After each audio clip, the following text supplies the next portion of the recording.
साईडला.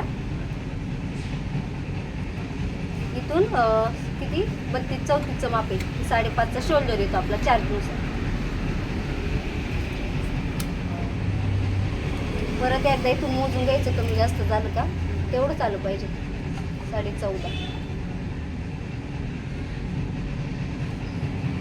इथून घ्यायचा मुंडा 6चा.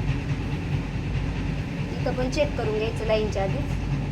थोडंसं पाव इंचाचा फरक येतो लाईन मारताना. इथं छातीचा चौथा भाग किती येतो 8.5 यायचा. प्लस 2 इंच शिलाई मार्जिन घ्यायचं. हा भाग पण इथं जोडायचा. त्यानंतर मागचं आहे त्यामुळे 1.5 इंचाचा मुंडा घ्यायचा. मुंड्याला पण पट्टीने आकार देऊन घ्यायचा. त्यामुळे कमरेचा चौथा भाग तर 30ची कंबर आहे तर 7.5 घ्यायचा चौथा भाग. प्लस 1 इंच टक्सचा, 2 इंच शिलाई मार्जिन, अशी टोटल 3 इंच घ्यायची फिटिंगच्या मापात. हा भाग जोडून घ्यायचा फिटिंगचा.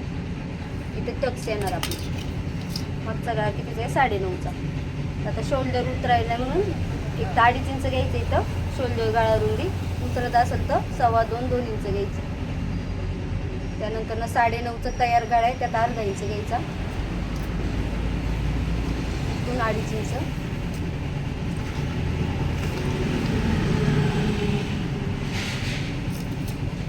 मोठा करायचा असेल तर खाली वाढवायचं डीप पाहिजे असेल तर. इथं आपण पानगाळा घेऊ.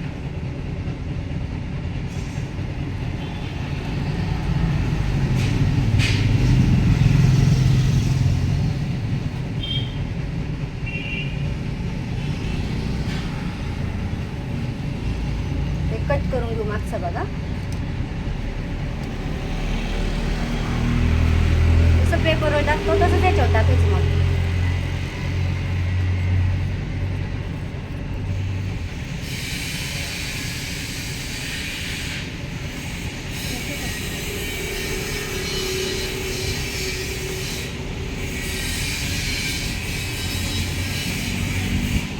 वाकडं तिकडं असं ठेवून सरळ करून घ्यायचं.